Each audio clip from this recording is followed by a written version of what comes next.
어머니가 아니라 계약자라고? 어머니가 아니라 계약자였네요. 실버레지던스 302호 알림입니다. 계약자 김영자. 그 문장이 문자 메시지 속에 먼저 서 있었어요. 보낸 이는 며느리였고 제 이름은 어머니가 아니라 계약자로 적혀 있었습니다. 저는 한 번 숨을 들이마시고도 그 숨이 어디에 닿아야 할지 몰라서 가슴팍에 문지방처럼 걸려 있었어요. 그 순간 현관 신발장 위에 낯선 열쇠가 유난히 반짝였고 식탁의 의자는 언제 늘었는지 셋이었습니다. 이상하죠. 사람 일도 집안의 물건도 예고 없이 늘거나 줄어듭니다. 저녁 무렵 전화가 와야 할 시간에 전화가 오지 않았습니다. 그날 저는 처음으로 괜찮다는 말을 입술 끝에서만 굴리고 삼켰어요. 문이 닫히자 집이 제 소리를 냈습니다. 벽식에 초침이 한 칸, 또 한 칸. 냉장고 모터가 낮게 돌고 싱크대 아래 오래된 배관에서 물이 아주 천천히 지나가는 소리가 들렸습니다. 저는 식탁을 한 번 더 닫고 반찬통을 크기대로 줄 세웠어요. 이렇게 줄을 맞추면 마음도 잠깐은 줄을 서요. 눈을 들어보니 의자가 셋이었습니다. 지난달에 하나를 치웠는데 어느새 누가 다시 가져다 놓은 걸까요? 빈자리를 줄이면 덜 쓸쓸할 줄 알았는데 줄일수록 빈자리는 더 또렷해지더라고요. 오래 쓰다 보니 의자 등받이의 나무는 제 손보다 더 제 마음을 잘 압니다. 손끝으로 한번 쓸어내리면 그 결이 대답을 대신해 줍니다. 조금 버텨라. 그런 목소리로요. 현관 신발장 위의 열쇠는 제 것이 아니었습니다. 제 열쇠보다 길이가 반뼘은 더 길고 금속이 새 것처럼 반짝였어요. 누가 두고 갔을까요? 설명을 놓치면 마음은 늘 그 빈칸부터 만집니다. 저는 열쇠를 손에 쥐었다가 다시 내려놓았어요. 차가운 금속이 손바닥을 훑었고 그 차가움이 이상하게 안심이 되기도 했습니다. 아직 열지 않은 문이 있다는 뜻이니까요. 때로는 열지 못하는 문이 사람을 지켜주기도 하니까요. 부엌으로 가서 가스밸브를 확인하고 냉장고 문을 열었습니다. 문 모서리에 작은 메모가 붙어 있었어요. 수요일 3시, 오롯이 저만을 위한 제 시간이죠. 나를 위해 비워둔 자리, 아무에게도 내주지 않겠다고 마음먹은 시간. 그러나 가족 앞에서 제일 먼저 양보하는 것도 그 시간입니다. 손가락이 메모 모서리를 문지르다 멈췄습니다. 메모를 떼려고 했다가 그냥 두기로 했어요. 떼어내면 마음 한 조각도 같이 떨어질 것 같아서요. 휴대전화가 진동했습니다. 알 수 없는 번호였어요. 한번 숨을 고르고 통화 버튼을 눌렀습니다. 귀에 대자마자 아주 짧은 숨소리가 들렸고 그 다음엔 정적이 조금 흘렀습니다. 어머니, 접니다. 재석이 목소리였어요. 그 말 한마디에 가슴이 먼저 떨리고 그 다음에 목이 말랐습니다. 저는 괜찮다고 말하려다가 잠깐 멈췄습니다. 그 말을 너무 오래 써서 요즘은 입술이 먼저 아파오거든요. 그래, 알았다. 그 정도로만 답하고 전화를 끊었습니다. 말이 길어지면 마음도 길어져서 어디에 걸릴지 몰라요. 통화를 끊고 나서야 계약자라는 호칭이 마음속에서 뒤늦게 울었습니다. 어머니가 계약자가 되는 순간 집은 누구의 집이 아닐 수도 있겠구나, 그런 생각이요. 초인종이 울렸습니다. 문을 열자 하루가 서 있었습니다. 볼이 달걀처럼 매끈하고 눈동자가 맑아서 거짓말을 못하는 아이. 손에는 케이크 상자를 들고 있었어요. 할머니, 아빠가 오늘은 좀 늦을 수도 있대요. 상자를 건네는 작은 손등에 크레파스 자국이 묻어 있었습니다. 어린 손의 가벼움은 사람 마음을 더 무겁게 만들 때가 있어요. 가벼운 것들은 언제든 떠날 수 있으니까요. 저는 아이를 잠깐 들여보내 케이크를 접시에 옮겨 담았습니다. 스펀지의 단면이 촉촉했고 과일이 반짝였습니다. 포크를 건네자 아이가 허공을 한 바퀴 돌리더니 조심스레 한 입을 떼었습니다. 할머니, 왜 혼자 살아? 아이의 질문은 칼날이 없어도 베입니다. 저는 포크를 내려놓았어요. 포크 끝이 접시에 스치며 아주 작은 소리를 냈습니다. 혼자 사는 것도 나쁘지 않아. 아침에 내가 먹고 싶은 걸로 시작할 수 있거든. 이렇게 대답하고 나니 스스로도 그 말이 너무 얇다는 걸 알겠더라고요. 아이가 다시 물었어요. 아빠는? 왜 아빠 집에 안 살아? 엄마가 그러자고 했어? 잠깐 아이의 눈동자가 흔들렸습니다. 저는 웃는 얼굴을 붙잡았습니다. 어른들의 정답은 대개 반의 반이에요. 남은 반은 무거워서 아이 손에 얹어줄 수가 없습니다. 하루야, 나중에 아빠랑 같이 이야기하자. 아이는 잠깐 고개를 끄덕이고 케이크 접시를 제 쪽으로 밀어줬어요. 할머니도 먹어. 아이가 떠난 뒤 접시에 남은 과일 조각 하나를 포크로 집어들었다가 다시 내려놓았습니다. 달콤함이 목에 걸릴 때가 있거든요. 문이 닫히고 나니 집은 금방 조용해졌습니다. 갑자기 조용해진 집은 사람을 금방 늙게 만들어요. 거실벽에 오래된 가족 사진을 바라봤습니다. 사진 속에 저는 웃고 있고 남편의 어깨는 든든해 보이고 아기는 눈웃음을 치고 있지요. 그 사람들은 제가 아는 사람들이면서 이제는 잘 모르는 사람들이기도 합니다. 시간은 표정의 어휘를 조금씩 바꿔요. 특히 마음을. 저는 사진 틀의 먼지를 엄지로 문질렀습니다. 아주 작은 둥근 자국이 남았고 그 자국만 유독 또렷했어요. 때로는 손끝 자국 하나가 사람을 붙잡습니다. 떠나지 못하게요. 해가 기울어서 동네 공원으로 나갔습니다. 벤치에 앉으니 무릎 뒤가 느리게 뜨거워졌다 식습니다. 낙엽이 바람에 뒤집히는 소리를 들으며 두 손을 포개어 잡았습니다.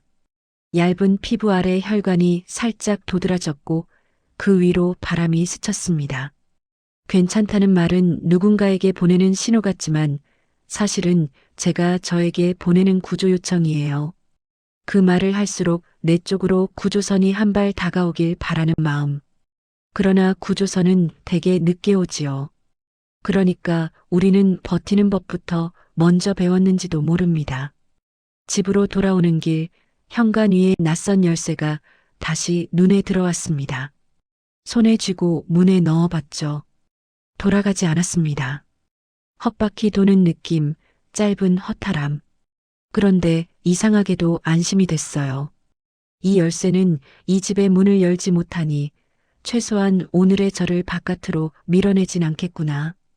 열지 못하는 문도 때로는 사람을 지켜줍니다. 저는 열쇠를 주머니에 넣었습니다. 무게는 가벼운데 주머니는 묵직해졌습니다. 주머니 안쪽이 살짝 차갑게 식어 있었고 그 차가움이 마음의 열을 천천히 낮춰줬어요. 안심이 되고 다시 열쇠를 현관에 놓았습니다. 저녁 무렵 전화가 와야 할 시간에 전화가 오지 않았습니다. 저는 휴대전화 화면을 한 번, 두 번 켰다 껐습니다. 기다림은 늘 같은 모양으로 사람을 지치게 합니다. 메시지 알림이 늦게 도착했어요. 어머니, 오늘은 늦어요. 이야기 내일 3시에 가능할까요? 문장 끝에 말줄임표가 길었습니다. 말줄임표는 겁이거나 미안함이거나 둘 다일 때가 많습니다. 저는 그래라고만 답했습니다. 내일 3시, 제 시간. 또 내어주고 말았네요. 내어주는 일엔 언제나 이유가 있습니다. 사랑이거나 체념이거나 둘 다일 때가 많습니다. 방등을 끄고 스탠드만 켰습니다. 둥근 빛이 식탁 한가운데 내려앉았어요. 저는 빈 의자를 바라봤습니다. 그 위에 앉아있던 말들이 허공에 흩어지는 걸 잠깐 지켜보았습니다. 혹시 그 말들이 천장에 부딪혀 별처럼 다시 내려오지 않을까 그런 생각을 했습니다. 그러나 별은 좀처럼 집안에 떨어지지 않아요. 별은 대개 바깥에서만 보입니다. 그 바깥으로 나갈 용기가 오늘은 조금 모자랐습니다. 밤이 깊어갈수록 마음은 느슨해지는 대신 예민해집니다. 휴대전화에 저장된 짧은 녹음 파일들을 켰습니다. 제목은 엄마로 시작했고 내용은 대부분 숨 고르다 끊긴 소리였습니다. 시작과 끝이 없는 말. 시작하지 못하면 끝낼 수도 없다는 걸 저는 늦게 배웠습니다. 그래서 요즘은 시작을 아끼지 않으려고 합니다. 비록 서툴러도요. 녹음을 끄고 나니 부엌에서 아주 작은 물소리가 났습니다. 수도꼭지가 완전히 닫히지 않았던 모양입니다. 저는 일어나 수도를 한 번 더 잠갔습니다. 물 한 방울이 싱크대를 두드리며 딱 하고 떨어졌고 그 소리가 유난히 멀리까지 울렸습니다. 집안의 침묵이 그 소리를 오래 붙들어 주었어요. 새벽에 가까워질수록 그림자가 길어졌습니다. 문틈 사이로 아주 가는 바람이 들어오고 그 바람이 발목을 가볍게 붙잡았다가 놓아졌습니다. 저는 주머니에서 낯선 열쇠를 꺼내 한 번 더 쥐었습니다. 손바닥의 온기가 금속으로 천천히 옮겨갔습니다. 그때 진동이 울렸어요. 메시지 하나가 자동으로 도착했다는 알림. 보낸 이는 민지였습니다. 어머니, 계약서는 잠깐만 보류해 주세요. 저는 화면을 오래 붙들고 있었습니다. 눈동자의 떨림이 잦아들 때까지 아주 오래. 계약서라니 무슨 계약서죠? 집일까요? 제 시간일까요? 아니면 우리 사이의 새로운 규칙일까요? 문 밖에서 아주 작은 소리가 났습니다. 누가 지나가는 발소리인지 바람에 문틀이 수축하며 내는 소리인지 분간이 되지 않았어요. 저는 숨을 들이마시고 천천히 내쉬었습니다. 내일 3시라 했지요. 제 시간이자 이제는 우리 이야기가 시작될 시간. 저는 스탠드를 끄고 현관으로 걸어가 신발장 위에 낯선 열쇠를 다시 눕혀두었습니다. 그리고 마음속으로 문 하나를 그려보았어요. 열쇠 모양은 길고 반짝였고 그 문은 아직 열리지 않았습니다. 이상하게도 그게 조금은 다행이라는 생각이 들었습니다. 내일 그 문 앞에서 어떤 말을 먼저 꺼내야 할지 저는 아직 모릅니다. 그래서 오늘 밤은 이 정도로 괜찮다고 말해두려고요. 정말로 괜찮은지 아닌지는 내일 오후 3시에 알겠지요. 아침에 눈을 뜨니 창틀이 차가웠습니다. 밤새 식은 공기가 유리 위에 얇게 붙어 있었고 손바닥으로 문질러도 금방 다시 식었어요. 오늘 오후 3시에 만나기로 했지요. 제 시간이자 이제는 우리 이야기가 시작될 시간. 그 생각을 하니 심장이 먼저 서두르고 숨이 약간 짧아졌습니다. 현관 신발장 위에 낯선 열쇠가 아직 그대로 있었어요. 길고 반짝이는 모양. 손에 쥐어보았다가 다시 내려놓았습니다. 열쇠는 말을 하지 않지만 모양으로 할 말을 다 하더군요. 이 집 말고 다른 문. 문자가 먼저 왔습니다. 어머니, 오늘 하루 좀 돌봐주세요. 제가 오후에 일이 있어서. 민지였습니다. 말끝에 점 하나도 없이 단단한 문장. 부탁이라는 단어가 어쩐지 저를 바르게 앉게 만듭니다. 저는 그래. 데리고 와라고 짧게 답했어요. 한동안은 이렇게라도 서로에게 쓸모가 되어야 관계가 부서지지 않는다는 걸 저는 늦게 배웠습니다. 하루는 아침 10시쯤 왔습니다. 잠옷 위에 점퍼를 대충 걸친 것처럼 보였고 운동화 끈이 길게 풀려 있었어요. 제가 무릎을 굽혀 끈을 묶어주자 아이가 조용히 제 머리카락 한 올을 집어 올렸습니다. 할머니, 흰머리. 아이의 말은 사실이라서 더 부드럽고 부드러워서 더 깊게 들어옵니다. 저는 웃으며 고개를 끄덕였습니다. 응, 흰 머리도 자라. 그 말을 하며 제 속에서는 또 다른 말이 자라났습니다. 관계도 자라야 한다. 자라지 않으면 굳고 굳으면 금이 갑니다. 우리는 동네 슈퍼에 들러 우유와 식빵을 샀습니다. 계산대 앞에 작은 홍보 전단이 놓여 있었어요. 파란 활자로 쓰인 문장. 전세, 매매, 빠른 진행. 폰트는 얇지만 단호했고 한 구석에는 부동산 이름과 전화번호가 있었어요. 저는 전단을 집어들었다가 제 가방 속 주머니로 밀어 넣었습니다. 하루는 초코 과자를 집었다가 다시 내려놓았죠. 엄마가 초코는 주말에만 스스로 내려놓는 작은 손. 저는 과자 대신 작은 사과를 2알 더 올렸습니다. 내려놓는다는 일은 어른보다 아이가 더 잘합니다. 어른은 대개 손에 쥔 걸 마지막까지 놓지 못해 망설이다가 결국 떨어뜨려 깨뜨리곤 하니까요. 집으로 돌아와 식빵 2장을 굽고 사과를 깎았습니다. 하루는 제 옆에 앉아 조용히 포크로 사과를 찍어 먹었어요. 할머니, 오늘 아빠도 일이 있대. 아이가 말하고 잠깐 제 눈을 봤습니다.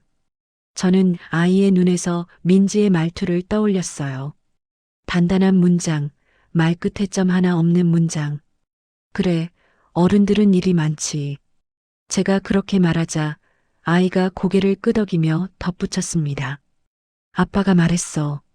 오늘은 엄마가 중요한 도장 찍는 날이라고.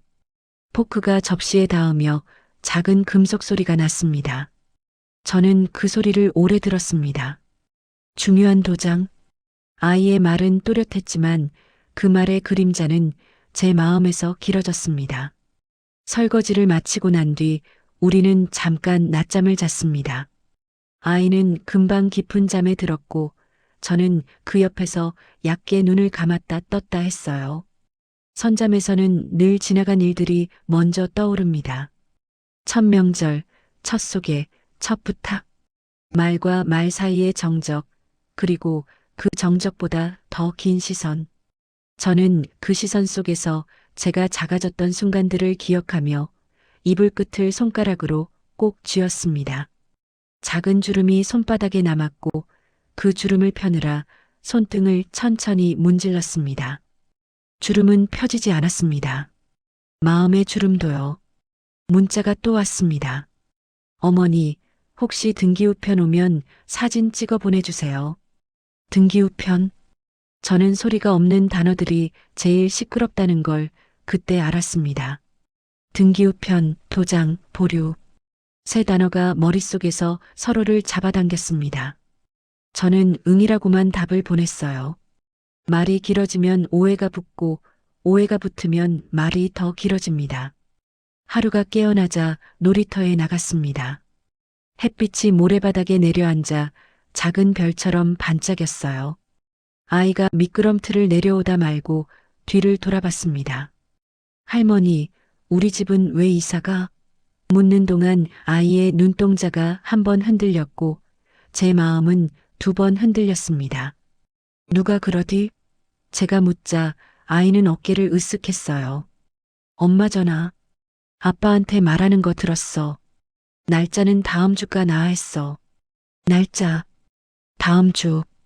아이의 말은 바람처럼 스쳐 지나가지만 저는 그 바람을 오래 잡고 서 있었습니다. 바람을 잡으면 손이 시려워요. 그래도 잡고 서 있었습니다. 놓치면 더 추울 것 같아서요. 점심은 간단히 떡국을 끓였습니다.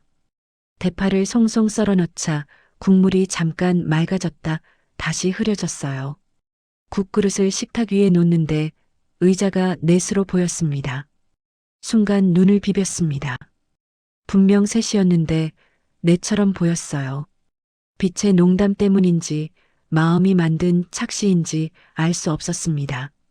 의자가 많아지면 관계가 넉넉해질까요? 아니면 빈자리가 더 진해질까요? 저는 그릇을 내려놓고 의자 등을 하나씩 천천히 만졌습니다. 하나, 둘, 셋. 그리고 없는 것 하나.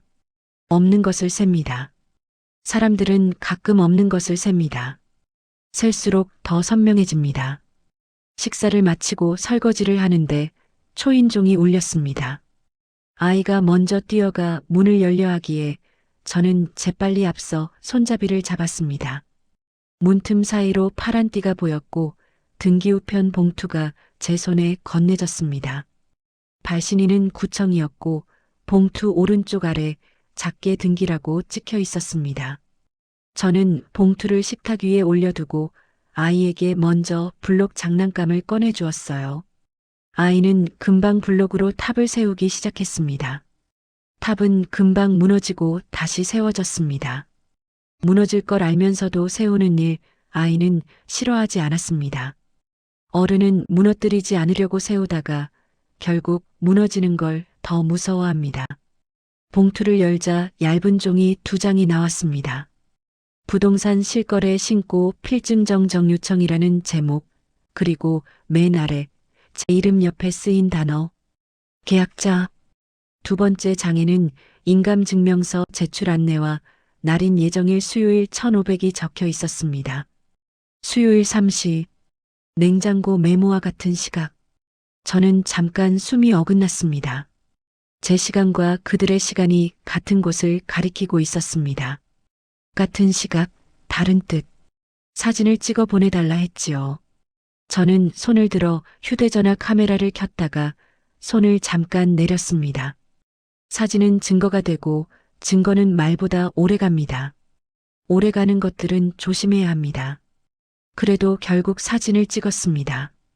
글자들이 화면 안에서 또렷해졌고 계약자라는 단어가 유난히 검게 보였습니다. 전송 버튼을 누르기 전 화면 속 제 손이 잠깐 떨렸습니다. 떨림은 사진에 찍히지 않지만 보는 사람의 마음에는 남습니다. 저는 전송을 눌렀고 곧바로 답장이 왔습니다. 감사합니다, 어머니. 오늘 3시에 뵐게요. 말끝에 점 하나가 붙어 있었습니다. 점 하나. 어느 때는 마침표가 구두점이고 어느 때는 문입니다. 오늘의 마침표는 문처럼 보였습니다. 닫히는 문. 하루는 블록탑을 무너뜨리고 다시 세우기를 몇 번이나 반복했습니다. 할머니, 탑이 자꾸 쓰러져. 저는 아이의 손을 잡고 탑의 아래층을 조금 넓게 벌려주었습니다. 기초를 넓히자. 아래가 넓으면 위가 조금 기울어도 버틴다. 그 말을 하면서 제 속에서 또 다른 말이 생겼습니다. 우리도 아래를 넓혀야 한다. 규칙을 만들고 말을 정리하고 서로의 선을 인정하는 일. 아래를 넓히는 일. 그러나 아래를 넓히자고 먼저 말하는 사람은 대개 손해를 본다고 느낍니다.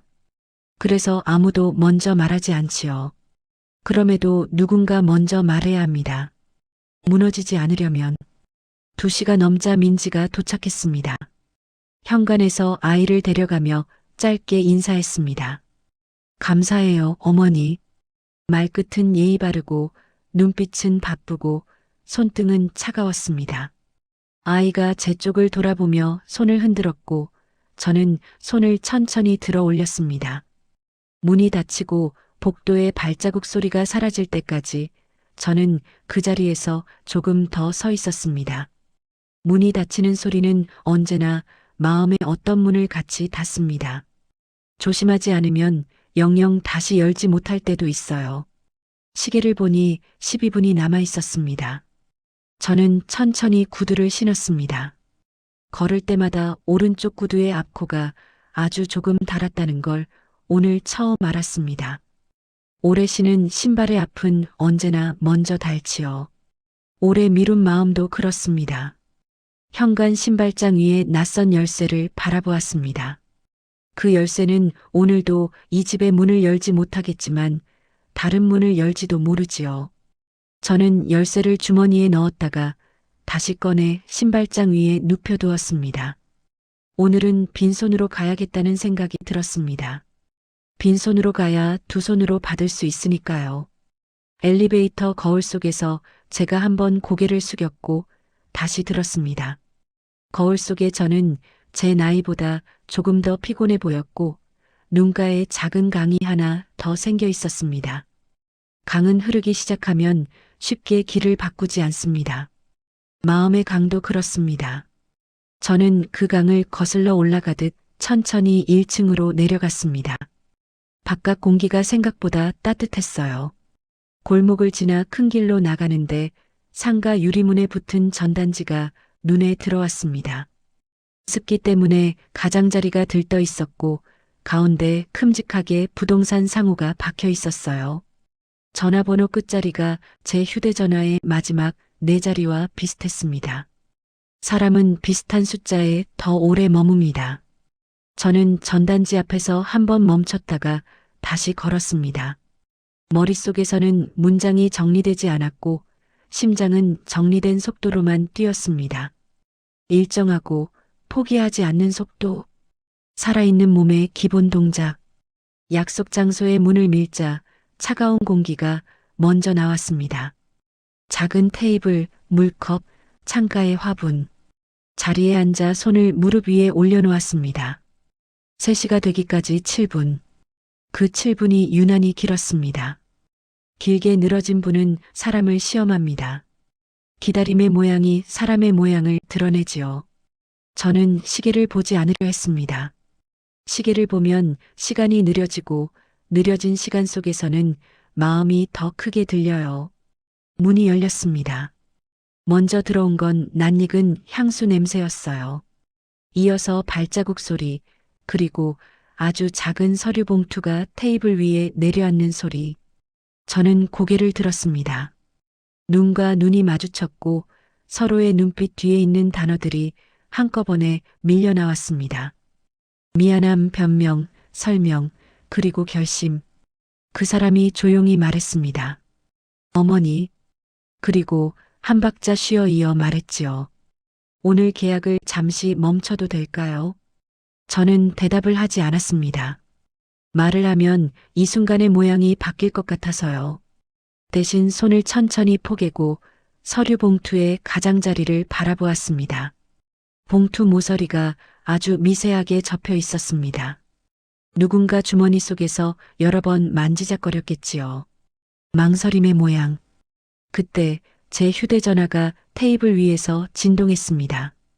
화면에는 저장되지 않은 번호가 떴고 메시지 미리 보기 한 줄이 반짝였어요. 계약금 입금 완료. 16시에 서류 확인차 들르겠습니다. 저는 화면을 오래 붙들었습니다. 3시 26분, 34분 뒤 누군가는 멈추자 하고 누군가는 오겠다고 합니다. 서로 다른 강이 같은 강으로 흘러들어가기 직전 물살이 잠깐 가장 사나워지는 지점. 저는 숨을 들이마셨습니다. 그리고 나는 아직 아무 말도 하지 않았습니다. 휴대전화 화면에 두 문장이 동시에 박혔습니다. 오늘 계약을 잠시 멈춰도 될까요? 그리고 계약금 입금 완료. 16시에 서류 확인차 들르겠습니다.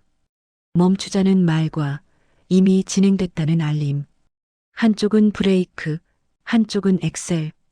제 심장은 둘 사이에서 한번 크게 흔들리고 고요하게 가라앉았습니다.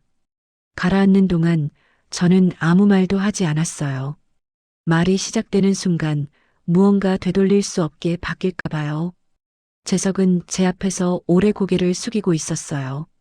손가락 마디가 뻣뻣하게 굳은 모양이 보였습니다. 어머니 미안해요. 그 말은 오래된 테이프처럼 늘어져서 끝에 가서야 겨우 붙었습니다. 미안하다는 말은 가볍고 미안함은 무겁죠. 둘은 잘 맞물리지 않습니다. 계약은 누구 이름으로 돼 있니? 저는 목소리를 최대한 곱게 세웠습니다. 어머니 성함으로 계약자. 그 단어가 다시 제 가슴 앞에서 멈춰 섰어요. 어머니와 계약자는 한 사람인데 한 문장 안에서 서로 등을 집니다.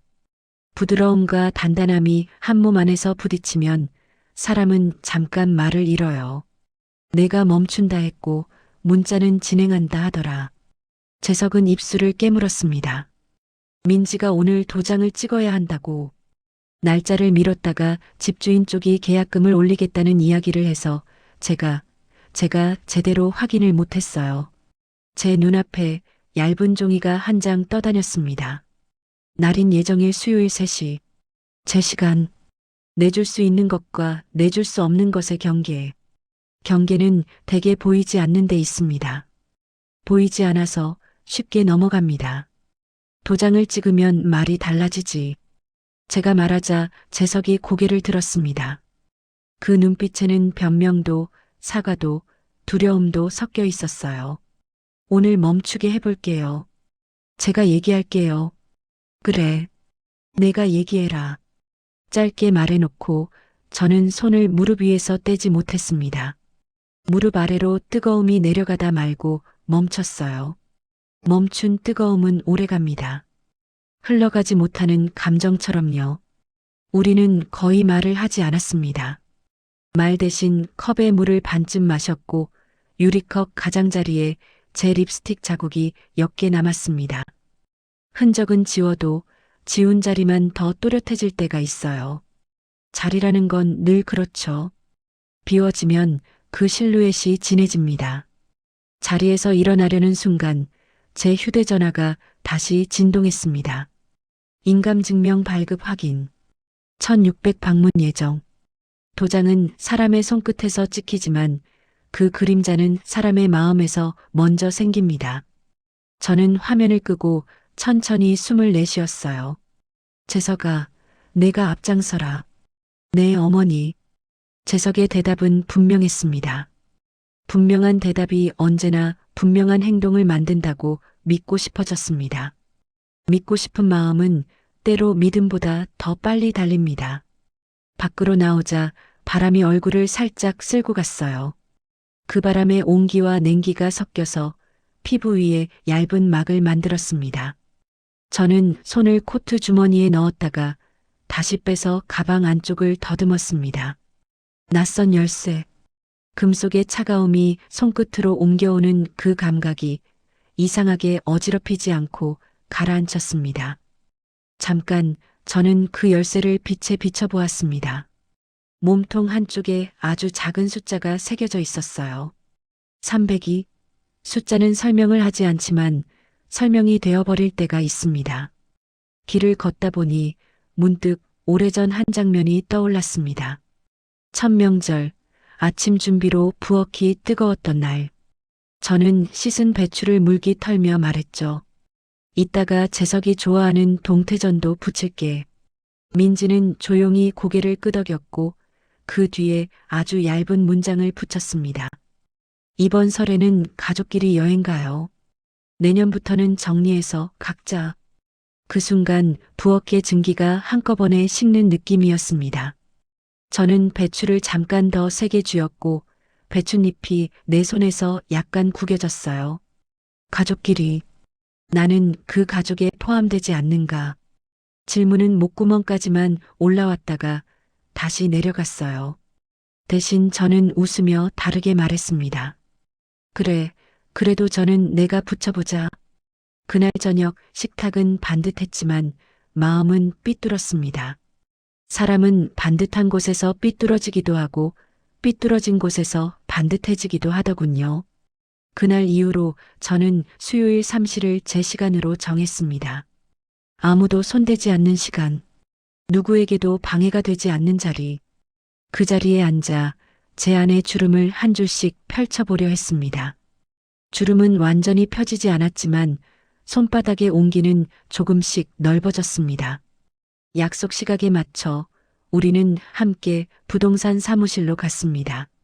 자동문을 밀자 냉기가 먼저 나왔고 안쪽에서 프린터 돌아가는 소리가 낮게 이어졌어요. 책상이 투명한 트레이에 얇은 서류가 가지런히 놓여 있었습니다. 부동산 여직원이 고개를 들며 말했습니다. 계약자분 오셨어요? 계약자. 그 말은 정확했고 그래서 서늘했습니다. 정확한 말이 서늘할 때가 있어요. 마음이 준비되지 않았을 때 특히. 민지는 잠시 뒤 도착했습니다. 검은 코트를 단정히 여미고 머리를 뒤로 깔끔히 묶었어요. 눈빛은 고단했고 말투는 예의 바르고 손끝은 차가웠습니다. 어머니, 죄송해요. 오늘은 이렇게밖에. 저는 고개를 끄덕였어요. 먼저 앉자. 앉는 동안 재석은 자꾸 자리에서 일어났다 앉았다 했습니다. 마음의 자리가 없으니 몸이 자리를 잃습니다. 저는 손을 포개어 그를 잠깐 바라봤습니다. 누군가는 중간에서 오래 흔들립니다. 흔들리는 사람을 붙드는 건 때로 흔들리지 않는 침묵이더군요.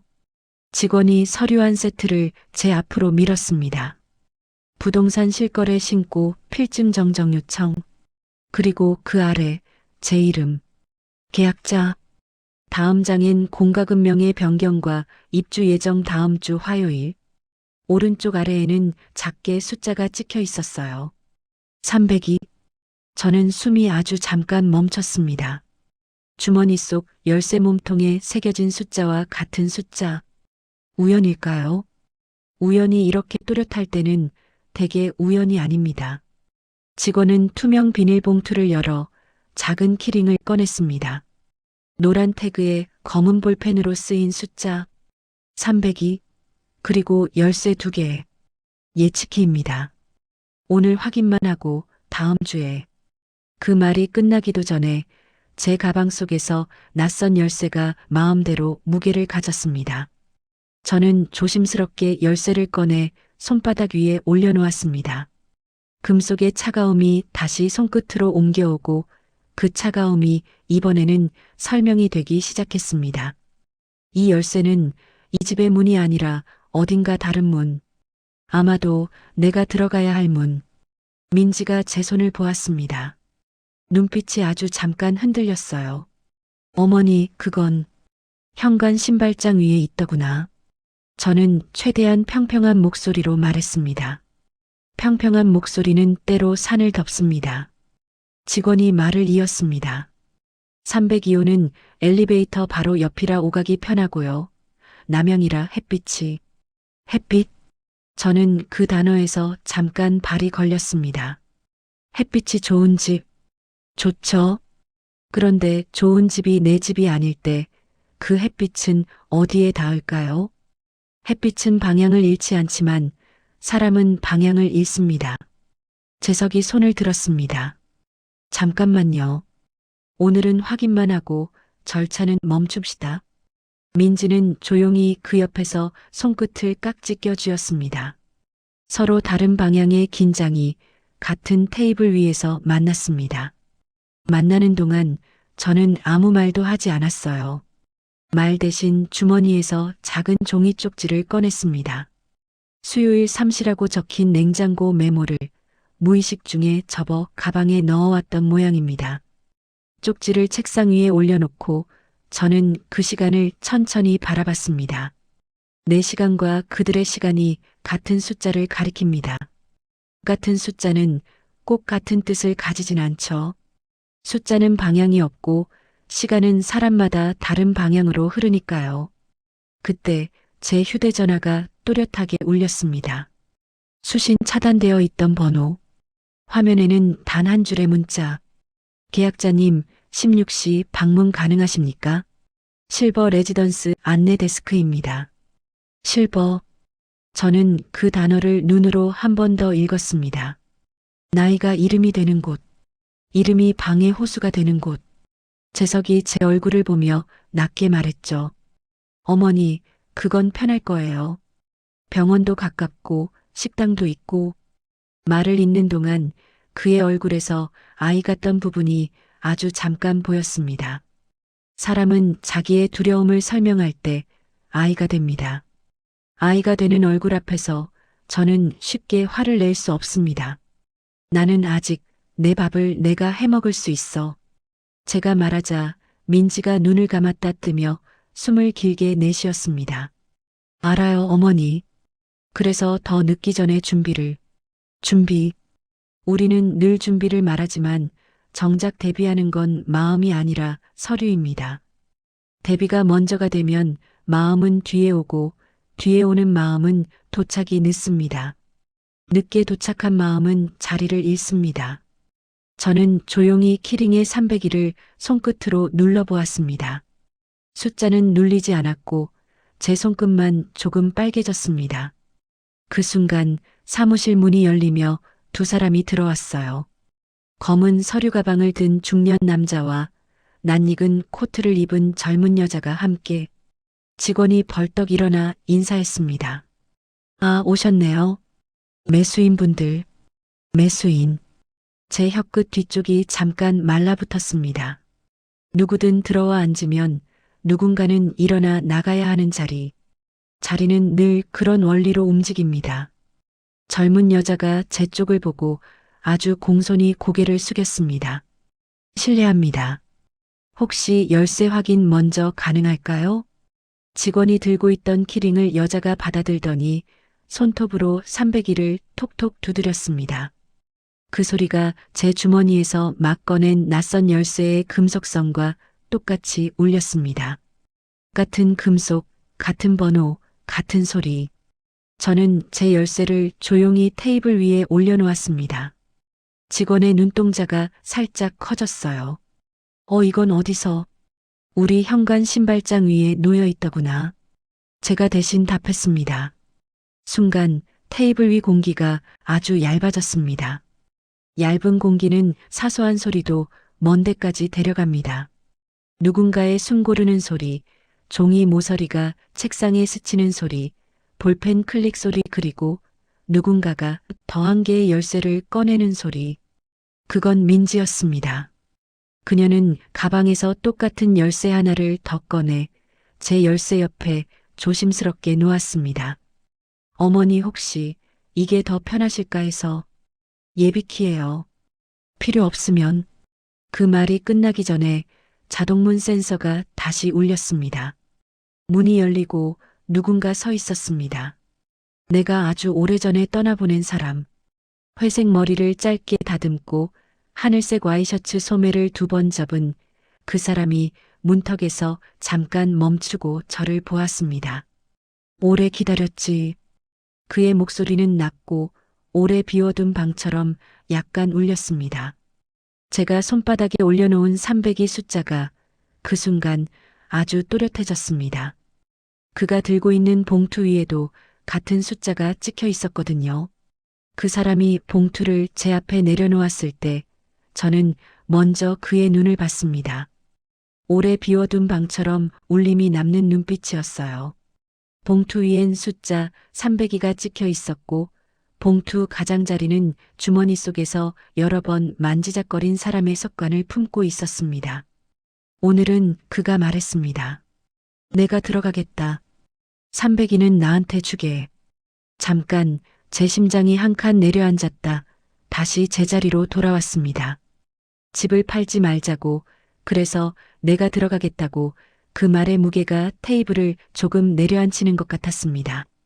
그렇게 말하고 그는 제 눈을 피하지 않았습니다. 피하지 않는 눈에는 두려움이 있고 두려움이 있는 눈은 이상하게도 믿음직했습니다. 저는 손을 포겠고 손등에 혈관이 얇게 떠올랐습니다. 늦었네.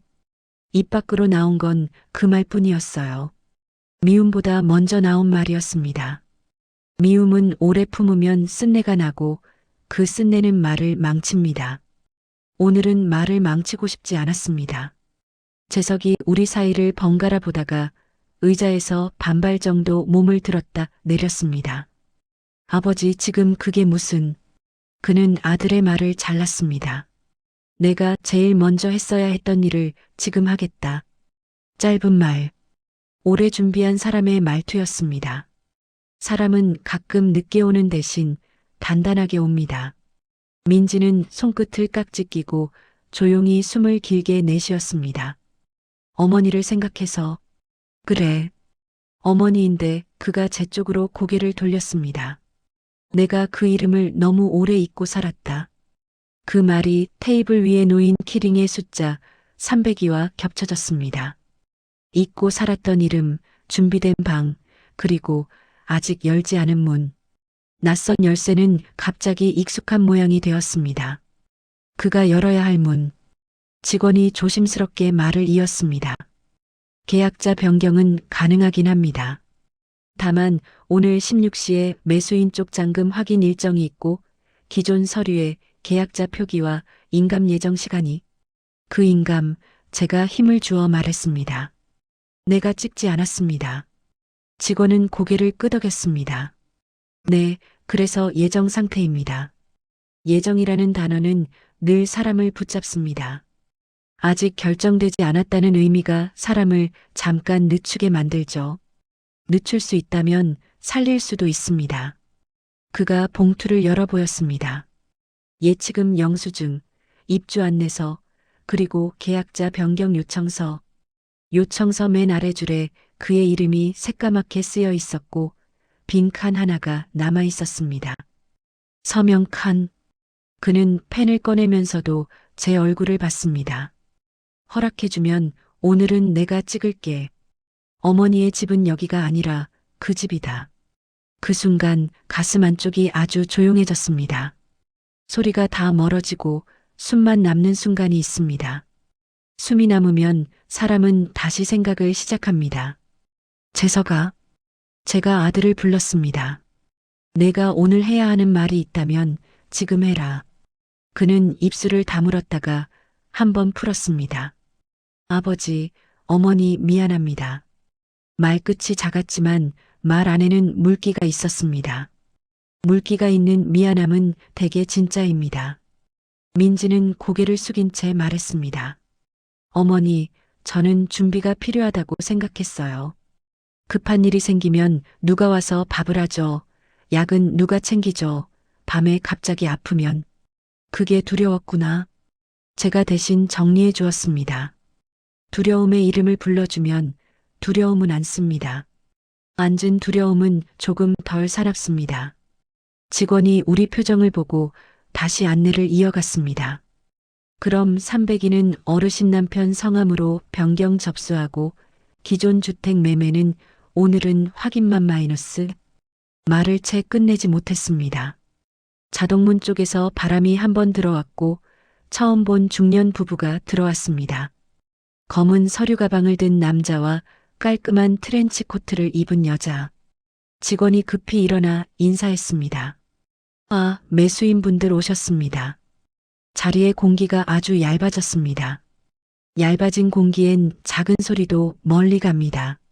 서류 모서리 스치는 소리, 볼펜 클릭 소리, 누군가 숨을 한번 얕게 들이마시는 소리. 매수인 여자는 예의 바르게 고개를 숙였습니다. 실례가 많습니다. 오늘 일정이 촉박해서 잔금은 방금 이체했고요. 열쇠는 마이너스. 그녀의 시선이 테이블 위 키링 302에 닿는 순간 제 주머니 속 낯선 열쇠가 혼자 무게를 만들었습니다. 저는 그 열쇠를 꺼내 그의 봉투 옆에 조용히 내려놓았습니다. 금속이 짜라고 아주 작게 부딪혔고 그 소리가 제 귀 속에서 길게 머물렀습니다. 같은 숫자, 같은 금속, 다른 마음. 그가 펜을 쥔 손을 아주 조금 더 꽉 잡았습니다. 떨림이 보이지 않게, 그러나 제 눈에는 보였습니다. 사장님, 그가 직원에게 말했습니다. 잔금이 들어왔어도 계약자 변경부터 처리하고 진행합시다. 위약금은 내가 책임지지. 아버지, 재석이 거의 숨을 삼키듯 불렀습니다. 그는 아들을 보지 않고 말했습니다. 누군가는 책임을 먼저 져야 막을 수 있다. 책임을 먼저 진다는 말은 오래 기다렸던 말의 반대편에 서 있었습니다. 기다림은 사람을 늙게 하고 책임은 사람을 다시 서게 합니다. 오늘 그는 서기로 결정한 얼굴이었어요. 민지는 그 얼굴을 보다가 가방에서 무언가를 꺼냈습니다. 얇은 투명 파일, 안에 작은 종이. 위임장이라는 글자가 보였습니다. 어머니가 바쁘실까봐 제가 미리 준비했어요. 필요하면 쓰려고. 그 종이의 오른쪽 아래 빈 칸이 하나 있었습니다. 서명. 아직 쓰이지 않은 칸. 비어있는 칸은 무섭기도 하고 다행이기도 합니다. 저는 그 빈 칸을 한동안 보았습니다. 채워 넣을 수도 있고 비워둘 수도 있는 칸. 오늘의 선택은 그 두 가지 중 하나였습니다. 직원이 분주하게 전산을 확인하는 동안 저는 눈을 감았다 뜨며 아주 짧게 과거의 방을 걸었습니다. 첫 명절 아침 가족끼리 여행 가요라는 말이 부엌의 증기를 식혀버리던 순간 장바구니가 더 무거워지는 대신 웃음이 가벼워지던 저녁. 그 모든 시간 사이사이에 수요일 3시에 제자리가 있었습니다. 그 자리에서 저는 제 밥을 지었고 제 반찬을 덜었고 제 마음을 조금씩 덜어냈습니다. 그 작은 접시들이 오늘 여기까지 이어졌다는 걸 저는 처음으로 확실히 알았습니다. 나를 위해 비워둔 자리가 누군가를 위해서도 비워진다는 것을요. 가능합니다. 직원이 고개를 들었습니다. 실버 레지던스 302 계약자 변경. 오늘 바로 접수 가능하고요. 단 기존 주택 매매건은 매수인 측에서 오늘 확인을 강하게 원하시니 그가 말을 이었습니다. 오늘은 확인만, 날이는 보류. 내가 서명하겠다. 이쪽은 그는 펜을 들어 302 계약자 변경 요청서에 자신의 이름을 또박또박 썼습니다. 펜촉이 종이를 스치는 소리가 길고 고르게 이어졌습니다. 이름이 적히는 동안 제 안에 무엇도 무너지지 않았습니다. 오히려 아주 작은 다리가 하나 놓이는 것 같았어요. 저쪽과 이쪽을 연결하는 다리. 낡았지만 사람 하나는 건널 수 있는 다리. 그 순간 제 휴대전화가 진동했습니다. 화면 위로 알림이 떠올랐습니다. 입금 알림, 2억 잔금 입금 완료. 발신 은행명과 계좌 별칭, 그리고 거래 메모. 빌라 매매잔금 계약자 김영자. 숫자가 먼저였고 이름이 뒤였습니다. 숫자는 빠르고 이름은 늦습니다. 늦게 오는 이름은 자리에서 밀립니다. 매수인 남자가 조심스럽게 미소를 지었습니다. 어머니, 좋은 분께 넘겨주시는 겁니다. 저희가 깔끔하게 처리할게요. 열쇠만 확인하면. 열쇠라는 말이 귀에 닿자 저는 테이블 위 낯선 열쇠를 손바닥으로 덮었습니다. 금속의 차가움이 제 열을 빼앗아갔고 그 차가움이 이상하게 안심이 되기도 했습니다. 아직 문을 닫지 않았다는 뜻이니까요. 문은 닫히기 전까지 언제든 다른 쪽으로 열릴 수 있습니다. 그가 제 손등 위에 조용히 손을 얹었습니다. 손의 온기는 익숙했고 그 익숙함이 낯설었습니다. 당신, 그는 아주 오래전의 호칭을 꺼냈습니다. 이번엔 내가 서볼게. 그 말에 눈앞이 잠깐 흐려졌다 맑아졌습니다. 누군가의 용기가 방의 조도를 바꾸는 순간이 있습니다. 밝지는 않지만 길을 볼 수 있을 만큼은 밝아지는 조도. 오늘의 방은 그 정도로 환해졌습니다. 직원이 인쇄물을 가져와 테이블에 펼쳤습니다. 날인 보류 확인서, 계약자 변경 접수증, 인쇄된 글자들이 일렬로 서 있었고 그 사이사이 숨은 여백이 제일 고마웠습니다. 여백은 마음이 앉을 자리를 만들어줍니다.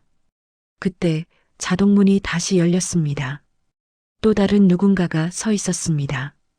짙은 남색 양복, 빛을 덜 먹는 안경, 얇은 서류철 한 권. 구청 부동산 거래 신고 담당입니다. 그는 우리 테이블 앞에서 멈추고 서류철을 열었습니다. 맨 위장에 붉은 도장이 크게 찍혀 있었습니다. 정정 보류 불가. 죄송합니다만 그가 말했습니다. 오늘 16시부로 정정 신청이 불가 처리되어서 원계약대로 진행 확인이 필요합니다. 인감은 이미 접수되었고요. 저는 귀를 의심했습니다. 인감이 접수요?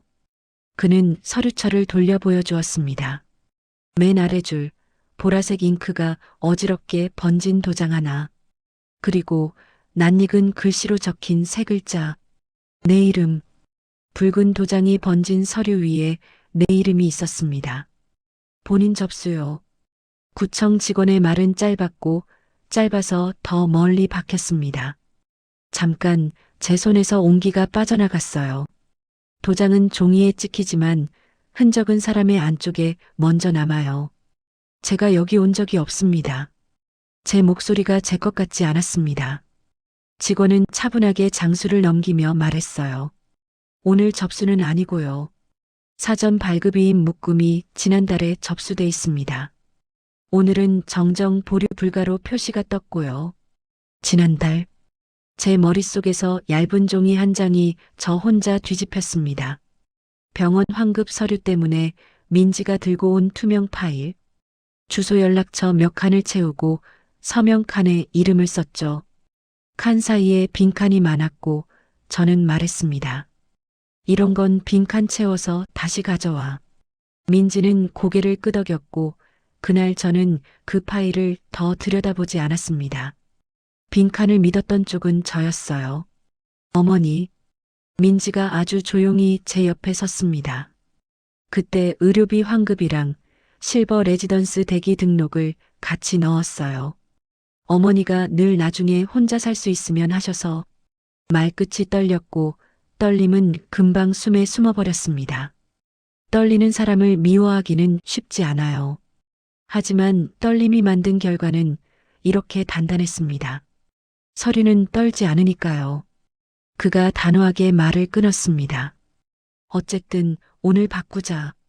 본인을 지금 모시고 취하보류 접수하면 된다며요. 직원이 고개를 끄덕였습니다. 대리 위임 접수건이라도 본인 동행이면 일부는 가능합니다. 다만 정정 보류 불가는 사유 확인이 필요합니다. 불가라는 두 글자는 귀에서 오래 울립니다. 불가를 가능으로, 가능을 불가로 사람의 말로 바꿀 수 있을 때가 있지만 오늘은 글자들이 특히 고집스러웠습니다. 우리는 급히 자리를 옮겼습니다. 복도 끝 민원실 전광판이 302번 창구 5를 띄웠습니다. 숫자가 눈에 들어오자 낯선 열쇠의 302가 머릿속에서 같은 빛으로 켜졌어요. 저는 열쇠를 주머니에 넣었다 빼지 못했습니다. 금속의 차가움이 손끝으로 옮겨와 마음의 열을 조금씩 빼내갔습니다. 창구 앞 의자에 앉자마자 저는 제 무릎을 두 손으로 살짝 눌렀습니다. 욱신이 올라왔다 내려갔어요. 통증은 정직합니다. 재석은 번호표를 2번 접었다 폈습니다. 접힌 주름 사이로 그의 손끝이 하얘졌고 그 하얀 빛이 어린 시절의 얼굴과 겹쳤습니다. 흔들리는 사람은 대개 중간에 서 있습니다. 중간은 늘 바람이 셉니다. 어머니, 미안해요. 재석이 말했습니다. 저는 그 말을 오래 들었습니다. 미안함은 가벼운데 미안해지는 일은 무겁다. 마음속에서 문장 하나가 완성되는 동안 전광판 숫자가 한 칸 올라갔습니다. 우리가 들어가자 담당자는 전자인간 패드를 가리켰습니다. 오늘 하실 수 있는 건 2가지입니다. 하나는 정정 보류 불가 이의 신청. 지금 사유서 쓰고 본인 확인하시면 절차를 잠깐 묶을 수 있어요. 둘은 날인 확정. 이쪽으로 찍으시면 오늘 내에 서류가 넘어갑니다. 대신 그 다음은 되돌리기 어렵습니다. 저는 패드 위에 얇게 반짝이는 사각형을 보았습니다. 그 작은 사각형이 문처럼 보였습니다. 문은 열어야 하는지 닫아야 하는지 가끔 둘 다인 것처럼 보일 때가 있어요. 문턱에 발을 얹고 서 있으면 사람은 오래 늙습니다. 민지가 사유서 용지를 제 앞으로 밀었습니다. 어머니, 여기에 본인이 최종 검토를 못했다고 쓰시면. 그가 말을 이었습니다. 그리고 계약자 변경은 내가 맡을게. 둘의 말이 제 귀 앞에서 부딪혀 부서졌습니다. 부서진 말 조각이 제 무릎 위에 떨어지는 기분이었어요. 저는 조용히 펜을 들었습니다. 사육 한 칸이 저를 바라봤습니다. 사유. 빈칸 상태로 서명 위임이 동시 진행됨. 수요일 3시 본인 고유 시간과 충돌. 실거래 거주 결정의 사전동의 부재. 글자를 적을수록 손끝이 천천히 덜 떨렸습니다. 떨리는 손은 이유를 만나면 잠깐 앉습니다. 앉은 떨림은 덜 사납습니다. 사유서 끝줄에 도달했을 때 저는 멈췄습니다. 맨 아래의 서명 칸. 다시 내 이름. 이름을 쓰는 일은 늘 같은 방식으로 사람을 조용히 합니다. 이름을 한 번 더 써야 오늘이 바뀔 수 있다는 생각이 들었습니다. 당신. 그가 아주 낮게 불렀습니다. 오래전의 호칭이었습니다. 이번에는 내가 책임을 먼저 질게. 불편도 내가 먼저 겪을게. 그 말을 들은 순간 제 안 어디선가 얼음이 아주 얇게 깨지는 소리가 났습니다. 사람의 마음에도 해빙선이 있습니다. 늦어도 오기는 합니다. 담당자가 패드를 제 쪽으로 살짝 더 밀었습니다. 결정하셔야 합니다. 보류를 찍으실지 확정을 찍으실지. 보류와 확정. 둘 다 붉은 글자였습니다. 붉은 글자는 눈에 잘 들어옵니다. 때로는 너무 잘 들어오죠. 어머니. 담당자의 목소리가 조심스러웠습니다. 지금 찍으시면 정정 보류로 묶이고 오늘 날짜로 진행은 멈춥니다. 다만 오후 4시 이후에는 말이 거기서 끊겼습니다. 오후 4시, 방금 전 메시지, 16시에 서류 확인차. 숫자와 시간이 제 눈앞에서 줄을 서기 시작했습니다. 3시 4시간, 4시 그들의 시간. 시간들은 서로 다른 방향으로 흘러요. 오늘만큼은 같은 쪽으로 붙잡아야 했습니다. 저는 패드 위로 오른손을 들어 올렸습니다. 손바닥이 살짝 땀이 났고 화면 위 반짝임이 제 손 그림자를 얇게 받쳤습니다. 누군가 숨을 들이마시는 소리가 제 등 뒤에서 아주 작게 들렸습니다. 아마 재석일 겁니다. 그는 늘 중간에서 숨을 먼저 들이마십니다. 민지의 시선은 제 오른손의 등 위에서 멈춰 있었습니다. 말이 없는 시선은 때로 모든 말을 했습니다. 그는 제 왼쪽에서 아주 조용히 고개를 끄덕였습니다. 지금은 멈추자. 내 손끝이 전자인간 패드 위로 천천히 내려갔습니다. 정정 보류 버튼의 붉은 테두리가 빛을 먹었습니다. 찍으면 오늘의 물살을 잠깐 묶을 수 있습니다. 찍지 않으면 오늘이 내일로 곧장 흘러갑니다. 그 순간 입으로 이어집니다.